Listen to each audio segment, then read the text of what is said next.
across the 40, stays on his feet, cuts it back. Marion Brown, another kickoff return for a touchdown. Look out, there goes two, no flags.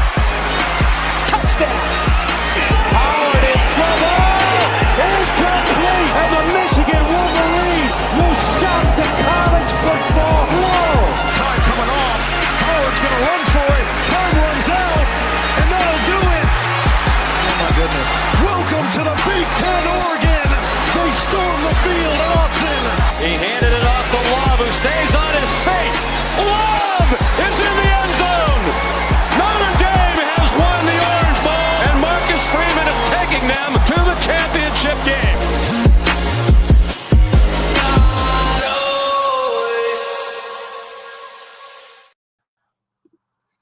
What is up, ladies and gentlemen? Welcome to the Week Zero podcast. It's been a bit since we've actually talked doing the show. Of course, I'm your host, Connor.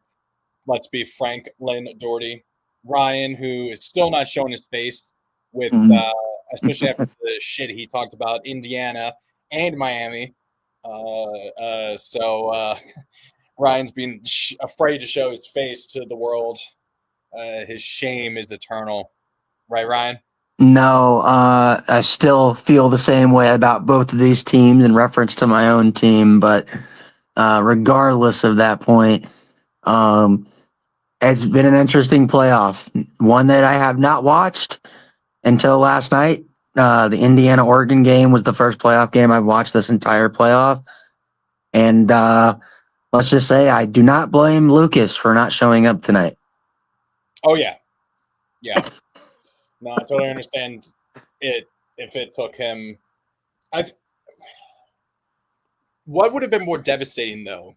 Getting blown out like that, or like having like a absolutely heart-wrenching loss? Being that, you know what I mean? Like kind of what like Penn State went through, where they were, a player or two away from beating you guys and making it into the Natty last year? You know what I mean? I think for him, because this is the second year in a row now this has happened, where they just got flat out embarrassed on national TV. And it was so bad. I don't know if you saw it. The Rose Bowl themselves, their official Rose Bowl Twitter account, did like a double entendre with posting, is it just us or does this look familiar? Oh, I need to look that up now. That is and it was a double entendre because Indiana blew out Alabama at the Rose Bowl, and last year Oregon got blown out at the Rose Bowl. So it was Ohio State. It was Ohio State last year. So yeah, and I'll say this. I guess we'll just go ahead and talk about that first semifinal. But I thought they said it started to look familiar. You're right. Yeah, Oregon just got completely dominated in every facet of that game. And Dante Moore, I saw some tweets where people are like, hey, Dante Moore, like, we get it. You're going to be a New York Jet. That doesn't mean you have to start playing like one now. No, urinating tree put out a tweet saying green and white, already making some bonehead mistakes. He's already built to be a New York Jet or something. Yeah. It's, despite what the Twitter despite what the Twitter handle or the stream said, we're actually not going to do a true preview of the Natty. We decided last minute before starting to actually do just a recap of the semifinals and some of the playoff games. Obviously, you haven't really watched. You only watched one game. So. I've kept up with them. I've kept up with them, but I haven't actually sat and watched. Yeah. So we're just gonna do a recap of the semifinals. We'll probably do a actual preview and kind of prediction maybe next Friday, right before the game. Hopefully, Lucas and Josh can join us. Maybe we can do it when Lucas has finally come out of the woodwork a little bit. Yeah. So but the Packers just scored, by the way. Yeah, I saw that. But yeah, getting back to that Oregon-Indiana game, it was comical how bad that Dante Moore, like I get he's probably going to still go to the draft this year, realistically, he could use another year. Like, he Yeah, looked like so. He's only started what? Not even 20 He's games probably in his career total. not, he hasn't started 20 games. Because he started 5 at UCLA, sat for a year, and then he started what? 14, 15. 15, so maybe 20 exactly. Yeah. And he looked good this year overall, but there was still obviously like the pick six. That was just I think that was more of a better play by the defense than a bad choice by him. Obviously he just didn't see the defender undercut as badly as the defender did undercut that throw. The the first fumble where the running back was not was too close to him, and literally just kind of hits the ball right out of Moore's hand. That the commentators were saying that's kind of more on the fact that was like the third string running back because their top 2 running backs were out. And so that was just a lack of reps with the running back not realizing that he needed to be further away from the quarterback on an RPO like that.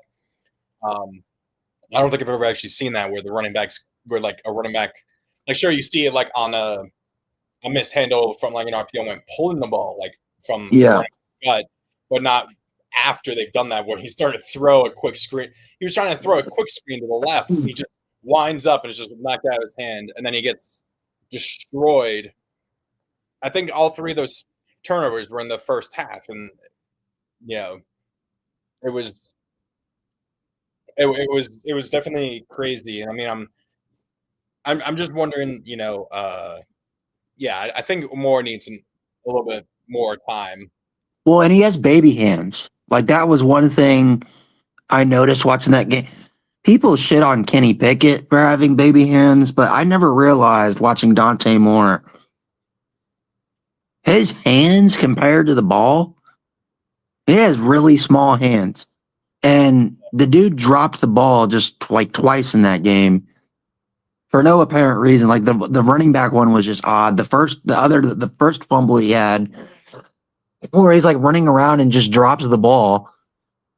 Like, and again, I don't want to take anything away from Indiana, but man, Oregon just played like absolute dog shit. And you see Mendoza after the game, and his jersey's completely like it just got out of the washer. It looked like he barely got touched all game. I mean, ironically, the hardest Mendoza ever got hit was him trying to try to show some athleticism and do that spin move and the ball on the backside. He's like, shit. And then and then the stat comes up that the Indiana hasn't had a lost fumble since like a quarter and a half into the entire freaking season. Like, the 18th offensive play of the season was the last time Indiana had lost a fumble. That's crazy. When I don't know if I've ever watched a more unimpressive, unathletic, but athletic at the same time quarterback. Watching him run, it looks like it's a struggle. But it's like he said the commentator said during the game that Mendoza has admitted like he knows it's not exactly the most graceful of running runs, but he can run. You know what I mean? Yeah, it looks like he's Isaiah Pacheco running out there, but he's just like 6 inches taller. Like that.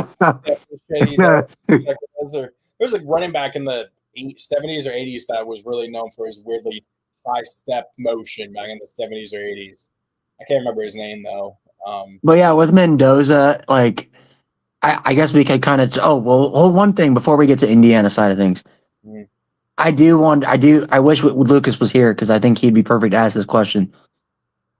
When do we start having conversations about Dan Lanning in big games?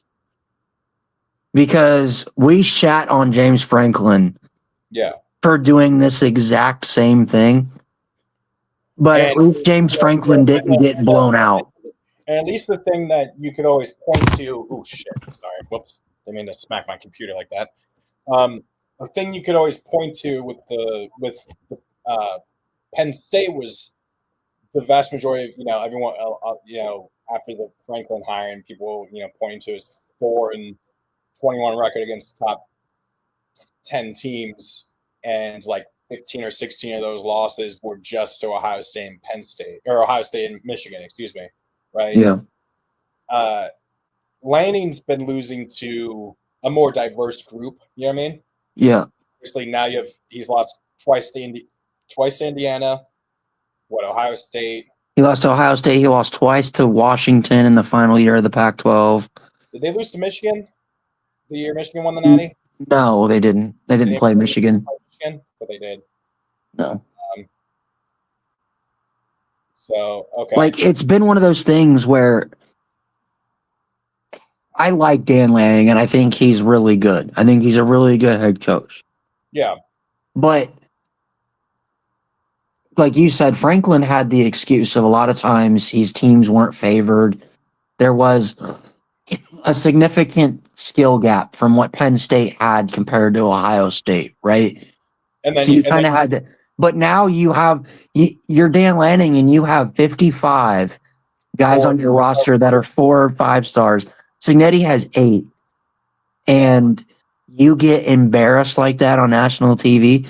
And somebody made a good point in our Notre Dame group chat and said Signetti's making all these ADs and other head coaches look so foolish right now at other places, because he took a bunch of James Madison and G6 guys and just took them to the Natty in year 2. And if anything, you're like, how good, obviously, James Madison has been like good even before Signetti was there. Maybe Signetti was the head coach when they won the Natty. Was he the head coach when? No, he wasn't. No, he wasn't when JV won their championship. That was 2 years before he got the job. Okay, that was 2016 or 17, right? I think. Mm-hmm. Yeah. Okay, so that makes sense. But either way, that is like, obviously Surratt is one of those guys, who is looking like a great receiver prospect. Keelan Black as well. Who else is there? There's a few guys that are like key components. So it's definitely interesting. I don't know. Like, again, and that's why I like. He's definitely making them look foolish, but you're also just seeing. I think I wouldn't even say it's like NIL. Like, I don't know how to explain how he's doing this. You know what I mean? Yeah, well, and also Dan Lanning and a Penn State buddy of mine make this comment last night. He goes, Dan Lanning is James Franklin with a rich uncle and Phil Knight. And I'm like, yeah, I mean, he struggles to win the big games. He's got blown out twice now, and they spent around $40 million on this year's roster. And you didn't make it to the Big Ten championship, and you didn't make it to the national championship. That's $40 million you just wasted.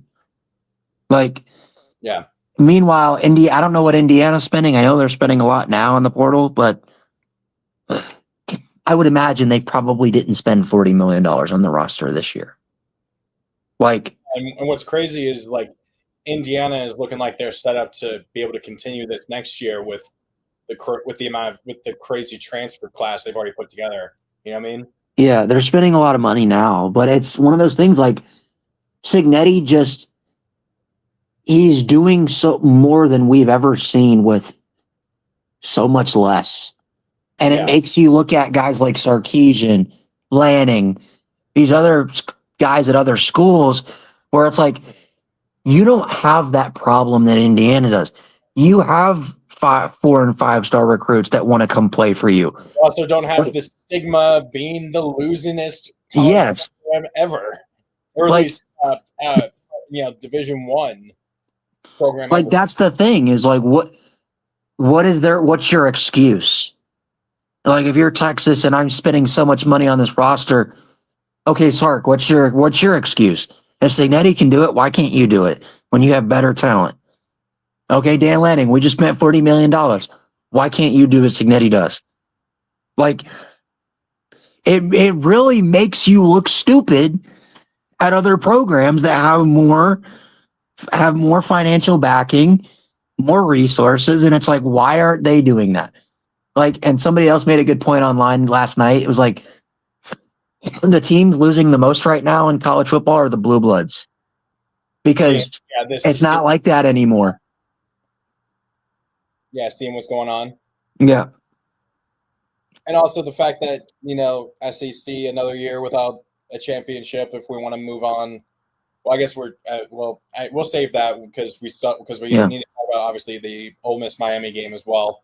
So, it's definitely crazy. But it's so hard to explain like how I don't think there's been a concrete reason people can ever, like I've seen is like people explain what Signetti's done. It's not just saying NIL or something like that. You know what I mean? Dude, I saw somebody and they were trying to start a rumor that somebody said Indiana's cheating. There's no way. There's no fucking way that they're this good with a bunch of guys from James Madison. They said they have a Connor Stallion somewhere in that locker room, and somebody came out with like a fake account and like a thing, and it had like millions of views, and it was like breaking. Indiana's being investigated for sign stealing and hacking teams' playbooks. Like, bro. Spygate meets Connor Stallion, something else. Yeah, Why are they running it on 3rd and 6? What the fuck are the Bears doing? I have no idea. Why are you running the ball on 3rd and 6? It's one of those things again, right? I do think something's going to change, right? Because it's not what Indiana's doing it's a breath of fresh air. Yeah. Right. But I think the SEC and the Big Ten and the Blue Bloods are going to see, hey, we're getting fucked over right now. We're not as dominant as we used to be. So what can we change to give us back that advantage again? Right? Yeah. And, oh my God, Caleb Williams just threw a pick. What the dude was wide open, too. Burden was wide open. Where the hell is Caleb throwing that fucking ball? Jesus Christ. Mad, so unless Burden ran the wrong route or something, I think Burden may have ran the wrong route. Like, Burden's wide open too. Burden, it looked like Burden. He was expecting Burden to continue, and Burden to be more inside, not that far on the outside. Jeez. But yeah, wide open too. Okay, whatever. But yeah, anyway, I think we're gonna see some change, whether it's especially in the portal. That's another thing. I guess I'll briefly touch on it, but I guess we can get into that more later. But the portal right now, Indiana is whipping everybody's ass in the portal. Texas Tech is whipping everybody's ass in the portal. And you got to think, look at Texas or Notre Dame, Ohio State, Georgia, Alabama. They're losing guys to the portal quicker than they can replace them. I think Ohio State has 2 guys or maybe 1, but they've lost multiple starters to the portal. Alabama's lost multiple starters to the portal, and they're not replacing them. We have Indiana getting anybody they want in the portal over teams like Notre Dame and Ohio State. You never used to see that, Connor. And so I think, and actually there was like a report from what the NCAA is doing, or the CSC or whatever, the people that monitor the NIL deals. Yeah. Evidently there's been a lot of illegal NIL deals under the table that haven't been approved by the clearinghouse. So now there's a huge investigation going into those deals. Deals for Indiana or just players in general, like transfer portal deals that are going on under the table that have not been cleared. And I don't know, but the thing is, like, the NCAA has no power. So, okay, cool. You find out so-and-so paid this player $3 million and it didn't get approved. What are they going to do? You're going to say, okay, well, you're not able to go to that school. Like, The NCAA doesn't have that power anymore. The only thing they can do to enforce anything is limiting like not death penalty sanctions, but like it's kind of the same thing where they take away scholarships, right? That's the only way I can see.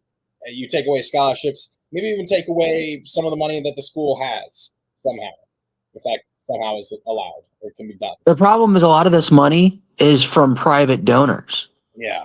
So it's not even going to hurt the school. What'll happen is those private donors will just be like, okay, we'll pay it.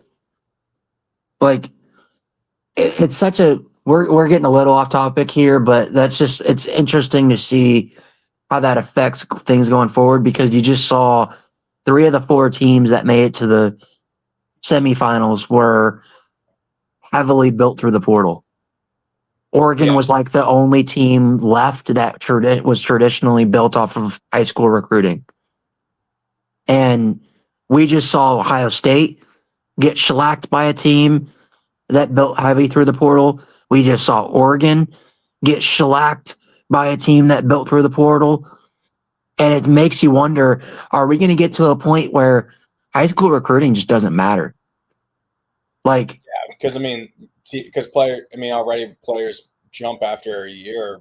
They'll go to like a school, have like a really good year or something, and be like, okay, now I'm going to jump in the portal and go, like, especially if they were like a low 3 or like a low 4-star recruit, and then you just jump in the portal and you're just like, yep, let me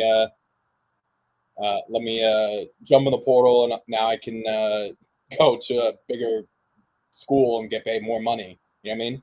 Yeah, and it's like, it really is like it's almost like free agency without any rules, and it's the NCAA or somebody. There needs to be some teeth for the NCAA to put this into, put some control on this. Well, it's not just that. Like, you have agents. Like, it's not like the NFL where you have to have an accredited agent that, has all these degrees and everything. There's no like regulation on who can be your agent. You can go do a 6-week program and get a little license and be considered an agent. And then you can go and negotiate on behalf of these players, and these guys are getting bad information. There was like a report that there's about 4,000 kids in the portal, and about 1/3 of them, by the time the portal closes, will not have found another place to play. Like, they just won't be on the roster. Like, that's such bad advice.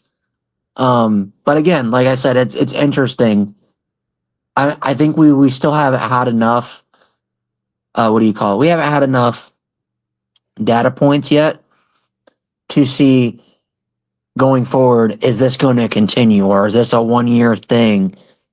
Well, Ohio State won it last year. They were a team that was heavily built through recruiting, high school recruiting. Are we going to see it be? There's also like a $20 million roster. They paid a lot for retention, but those were guys that they developed, and you know what I mean? Like, it makes you wonder, are we going to see that flip-flop every year? Because I don't think Indiana's going to be as good as they were this year, next year. Right? I think they caught lightning in a bottle. They had the perfect team that they needed. And I think this was the year where, and I'm not taking anything away, but you caught an Ohio State team that simply was not as good as they were last year. You caught an Oregon team that wasn't as good as they were last year. You caught a Big Ten that, simply put, wasn't as good as they were last year. And it's not Indiana's fault, but I'm just saying, like, they had a lot of stuff that just perfectly fit into place for them to be able to make this run, and on top of already having a really good team. Yeah. And so I'm interested to see next year, is this something that is viable? Can they just continue to build their team through the portal every year? Because we've seen teams do that, like Florida State, and you go 2-10 and it falls apart. Right? Like, it's not something you can consistently rely on. So I'm interested to see how that plays out. Ooh. Bears player leg in a Ooh, cast. near cast, yeah. Either must have broke his leg or something if it's in an air cast like that. Ooh, TJ Edwards. Yeah. Um, That sucks. but anyway, again, credit to Indiana. What Signetti's doing right now. I saw some people go a little too far and say this is he's the new Nick Saban. I think we need to chill out a little bit, right? I think it's just because the lack of emotion part of it. You know what I mean? Yeah, And yeah, it's like obvious, and it's it feels, but also and maybe when you look at it, you feel like he it almost with how dominant the team's been, and especially now in the past over the past 4 or 5 games. Oh no! Oh, Mm-mm. oh god! I just saw that his foot rotate the total wrong way. That's a dislocation. Mm-mm. Oh no! Oh, that's no. Oh, sorry. No, I you're need to good. I need to collect my thoughts because anytime I see something like that, I always immediately think of Kevin Ware, and of course that terrifies me. Um, my God, this Bears defense cannot get a stop. They're gonna get blown out at this rate. What was I saying? I think it's people are comparing him to Saban because the kind of the almost the emotionless look he had that Signetti has at times, right? Mm-hmm. And also with how dominant the team has been, it feels like Signetti just knows and understands and operates the team better than anyone can operate a team right now and run a team, if that makes sense. Yeah, Like it always just felt like Saban was just a step ahead. He always had his teams doing exactly right. Cincinnati has the same thing where they're leading the country in like turnover differential, right? They're like one of the least penalized teams in the country. They're dominant on third down on offense and defense, right? They're just operating at such a high level that yeah. it just is. They're just like a perfectly well run machine. And I saw a few people tweeting like, "Yeah, this feels like 2011 Alabama, right? It's just a well-run machine, right? That is just dominating teams left and right, pretty much." Yeah, I get where they're coming from. I'm just more coming from like calling him the next Oh, Saban. Saban? No, I don't. Yeah, I mean, like that's the thing is like yeah, Saban. you gotta wait a Saban, year. You yeah. gotta wait at least a few years, Let right? him win a natty first. Well, First things first. Let him win a natty first, and let him like what Saban did. I don't know if we'll ever see again the in other thing college football. is, it feels like Saban didn't become Saban until he got to Bama because he won Yeah, it with LSU in what 2000. He 5 or 6. 5 or 6, like a year or two before he went to Alabama. Yeah, So like it wasn't like I don't know. It's definitely interesting to see. But I think some people are like there's definitely some people that are like saying they're genuinely afraid of like Indiana being like the new monsters of college football for years to come if they continue like this. yeah, for sure. All right, when you talk about Ole Miss and Yeah. Yeah. Miami, I guess I mean you watched it. Are you beyond pissed that's not Notre Dame in Miami's position? you know it pisses me off more because I think Miami making it to the national championship validates the fact that Notre Dame deserved to be in the playoff because again, we lost to that team week 1 on the road by a last second field goal and we played one of our worst games of the season with a freshman quarterback in his first start. And we pushed that team more than anybody else in the playoff has. And that's the frustrating part. It's like I feel like even against Indiana, I feel like we probably do. We probably do, even if we don't beat Indiana, right? If we played Indiana, I guarantee you we're not getting beat by 35 points like Alabama did. Like, Just in the playoff. Yeah, like in the play, we're not getting embarrassed on national TV like Alabama did. Even if we don't beat Indiana, because I think Indiana Notre Dame, the matchup there is a lot better than what Alabama Indiana was. Alabama can't run the football. That's why Indiana had so much success the last two games, is because Alabama can't run the football. Oregon can't run the football. Notre Dame can run the football. Teams that have given Indiana fits this year, which is Iowa, Penn State, the reason that they kept those games close is because they could run the football. That's the key to beating Indiana, is you have to be able to run. If you can't run, you're fucked. And Miami can run the ball. Miami can run the ball, and they've got the best offensive line in the country. So that's why I think that matchup's going to be interesting. But getting back to Miami, their trenches are just incredible, insane. Yeah. And Ruben Bain's probably going to be is going to be a top 10 pick. Francis was Mygoa or whatever. He's going to be a first round pick, top 10 pick. Mesidor. Mesidor. Is he still like? He has no more eligibility left.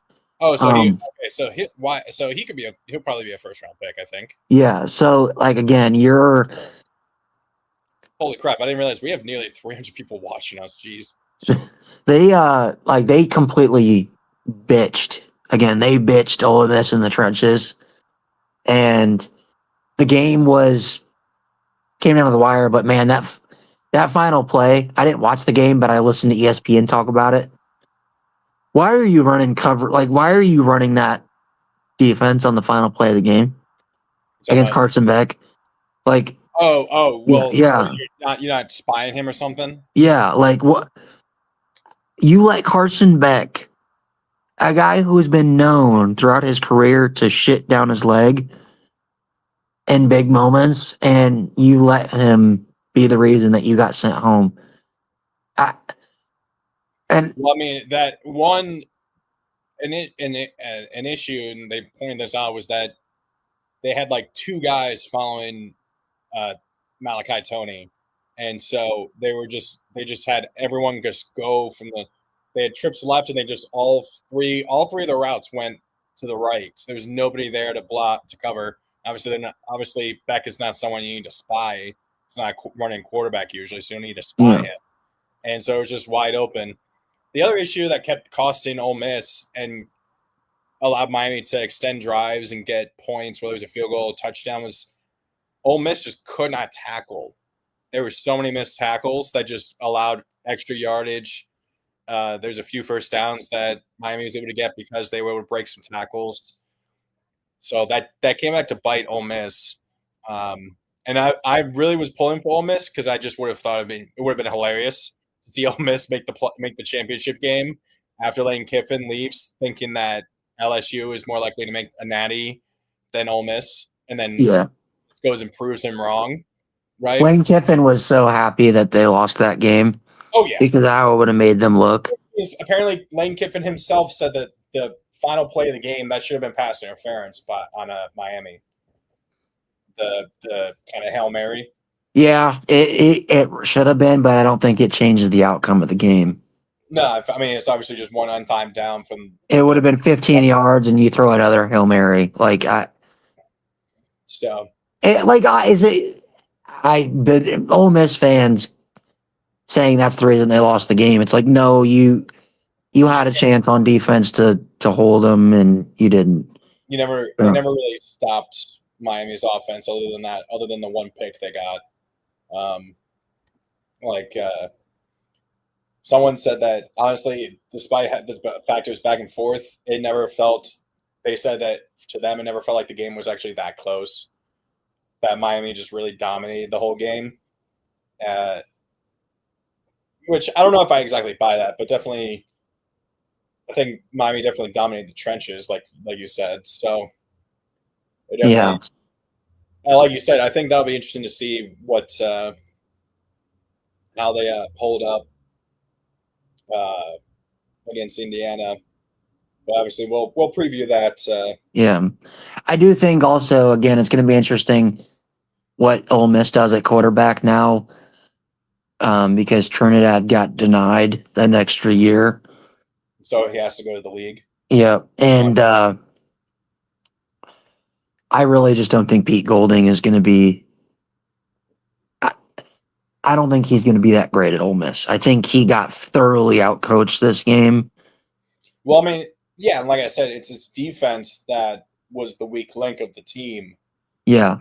Their inability to tackle properly, a lot of missed tackles. They would have get some sacks on Carson Beck, but they were never. It didn't seem like they were able to like get too much stops on rushing. Miami felt like they were just getting a lot of rushing yards. So, Yeah. I think Golden, did the best that he could with the situation he was put in, and I think he needs to be commended for that, right? Yeah. But it's definitely interesting to see what comes next. Now, this is an interesting question because I kind of wanted to ask this. We talked about Signetti on the Miami side of things. With what Cristobal's done on this run, where would you rank him in terms of the top coaches in college football? Is he top 5? Is he top 10? For now, I'd probably put top 10 to 15. I think the fact that you can still go back, a year to that Georgia Tech game last year where he didn't kneel the ball. It was 2 seasons ago. 2 seasons ago. Yeah. But still, that's such an infamously bad loss. It leaves that's kind of left a bad taste in your mouth. Right? Yeah. And you're just waiting, and as Lucas calls it, you're just waiting for him to Cristobal it up. Right. Well, and it's not just that. Like, you could argue he didn't learn from that, and he hasn't learned from it his entire career, even though they've had this great run. Mm-hmm. Why are they the 10 seed? Because they shit down their leg. They Cristobaled it to SMU and Louisville. Well, they're undisciplined. They get sloppy. There was some, very unnecessary penalties right like that. There was that unnecessary roughness on a run or something by a running back where a defender just comes in late, hits the guy when he's already on the ground, right? Yeah. There was there was a targeting, so that's another thing too. Like I said, we're not going to do the preview yet, but right, that's one of their top corners is out for the first half of the game of the Natty because of that targeting call, right? Yeah. They were very undisciplined. There's a few false starts. There's a few, there was a 1 or 2 offsides as well. Like, it's just like, I don't know if that's what you're referring to, but it just always feels like he almost is buying into the whole kind of convicts kind of thing where like Miami is allowed to play and kind of act like loose with it. You know what I mean? Well, it's more than just that, because it's like his entire career, even if you want to go back to Oregon fans blame him for wasting Justin Herbert. They had really good teams with Justin Herbert there. I remember, was it that 2019 season? They had the Pac-12 championship in the bag. All they had to do was beat a 5-7 or a 5-6 Arizona State team the last game of the season, and they lost. They didn't just lose. I believe they got blown out that game. Season's over, right? He's done that. Like the Arizona, is that the Jaden Daniels to Ayuk? I think, yeah, I think it is. Yeah, it is. And then you go, what was it, a few years later, they beat Ohio State at Ohio State, and everybody's thinking, man, this Oregon team, they might be Natty favorites. Oh yeah, Then they proceed. Then they proceed a few weeks later to lose to 3-win Stanford. Like, He's done that. He's done it at Miami. Miami, you have Cam Ward. You look amazing all season, but guess what? Your defense can't stop anybody, and you wasted a year with arguably your best quarterback in program history. And outside of and also you had the defense they have this year. You had Ruben Bain last year. You had Mesidor last year, and your defense wasn't good, right? Yeah. Like he's wasted opportunity. If you think about it, they are the 10 seed. They were this close to the cutoff line this year because they shit the bed late against teams they had no business to.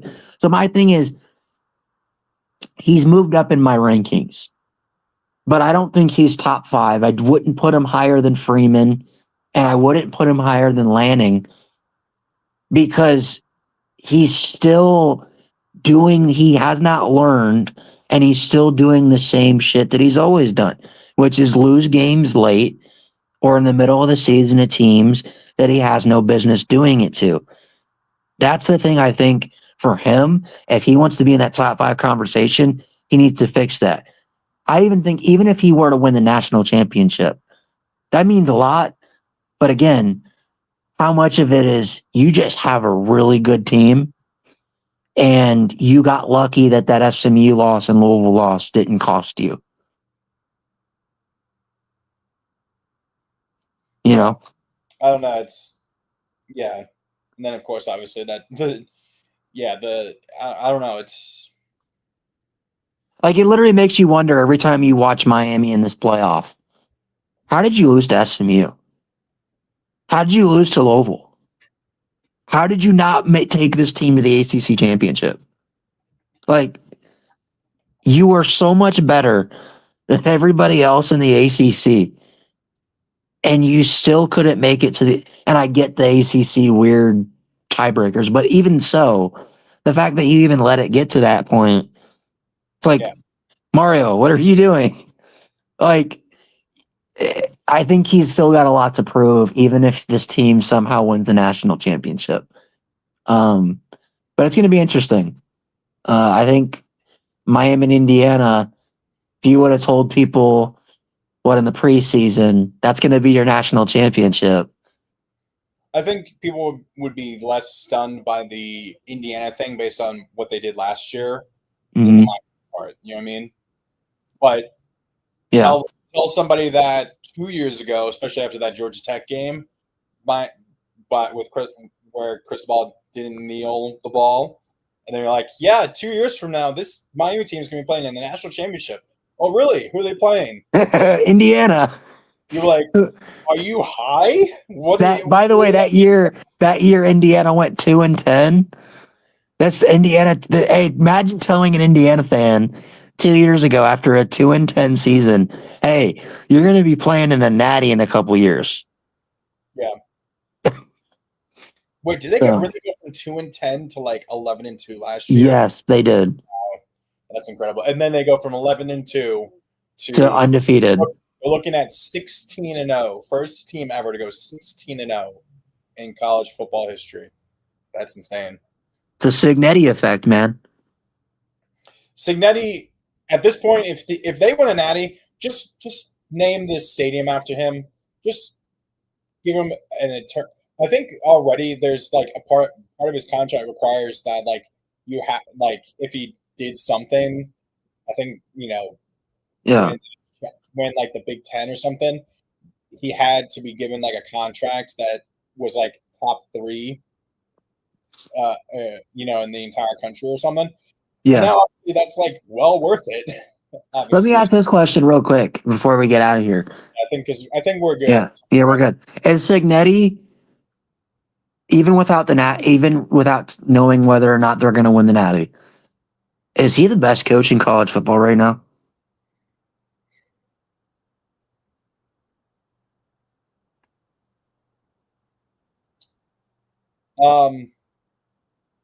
I think so. I feel like the way I would answer that is how many team is like if you asked every team in the country what coach they would take, like who would they most need, or would they take him over their head coach? There's probably what, 3, maybe five schools that would still stick with their guy right now. That's Yeah. probably Ryan Day, Kirby Smart, Freeman, probably. Elko, Lanning. They'd probably stay with Lanning because Lanning, he's a yeah. young guy. Maybe Elko's one. But oh my God, did he fumble that out of the end zone? Oh no! Wow. Oh Are no! you? They still got recovered. Wow, Oh wow. that's crazy that he lost it like that. And The Bears are getting embarrassed right now. Well, the Bears going for it is because they're doing it because their defense can't stop anybody, and that's what's going on. The Bears defense is just the Bears have no players. Their defense can't stop. Their defense can't stop a stiff wind. Well, I thought their defense was pretty good this year. No, what they were good at is they were very opportunistic and at forcing turnovers. Oh, okay. So it kind of hid how bad their defense was. Got it. Wait, what? What'd they say? What is it? Did they say? I think they're saying it was a touchback. No, they're saying it's not a touch. They're saying it's not a touchdown. What? So he lost. So he loses the fumbled ball. it? He lost the ball at the 1, but because it went forward, I guess you can't recover it because it moved forward. It's like the holy roller rule. So that you can't recover a fumble forward. So so they recover the fumble, but because it went forward, it's just a 1st and goal at the 1 now. Wait, what? So so what happens? So like if you fumble the ball on the goal line and an offensive lineman recovers it, it can't be a touchdown? Oh my God, Dave. Ooh. Oh. So I've seen it where the ball gets fumbled in the end zone, as you're reaching across. I definitely have seen that. I don't know, because there's definitely been times I've seen that in both college and NFL where they've definitely fumbled it in the end zone, right before the end zone, and recovered it in the end zone for a touchdown. Yeah, I don't get. So, but I think the rule is have you ever heard of the play called the Holy Roller? So I think it was the Chargers versus the Raiders. The Raiders trying to, whoever wins, I think makes the playoffs, wins the division or something. And the quarterback, is losing or is he's getting chased. It's 4th down, and he gets spun around, and all of a sudden the ball comes loose. But it kind of looks like underhand throws it. Yeah. But they ruled it a fumble. So then the play, all of a sudden you just see the player literally almost is rugby kicking it, trying to pick it up. One of the players keeps kicking with his foot. He keeps pushing it further downfield unintentionally. This is the 70s. And it finally gets recovered in the end zone. They call it a touchdown for the Raiders. That wins them the game. So they changed the rule to where you can't recover. You can't move a fumble forward.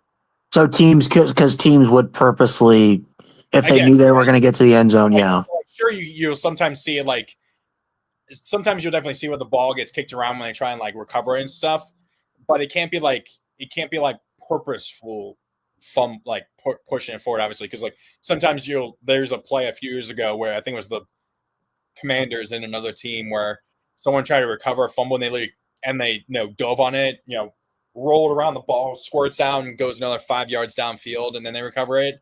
And it's ended up being a 20-yard gain and resets. But I forget if that's the actual rule or not. It's something like that where you can't move forward a fumble like that. So I guess that's what they called. I guess that's what they called. It's definitely that's interesting. To me that's a touchdown, but Yeah, no, I don't understand why they wouldn't call that a touchdown. That's not a touchdown. Well, that's not a touchdown, but the Bears is all of a sudden holding. Okay, tush push. Do you go for it here? Oh no, Packers go for it. Why not? You either don't get it, and the Bears are at their own 1 with their offense not being able to do jack shit, or you get a touchdown, and it could be the kill shot already with an entire half of the game still to go. You know what I mean? Yeah, that's true. But I think we covered pretty much everything. Yeah, with hopefully an NFL history lesson I was able to give everybody. Yeah. I would just look that up. There's definitely some rule that came about because of the Holy Roller. So it's one of the like most famous plays in NFL history. So Kind of like was it Immaculate Reception or whatever? It's like one of those. well, yeah, it's from that same era of 50, 60s or probably Yeah. 70s or 80s. So okay, well, we'll be back on next Friday for an Mhm. actual preview of the national championship game between Miami and Indiana, given our final thoughts as well. So, for Ryan, I'm Connor. This has been the Week So podcast.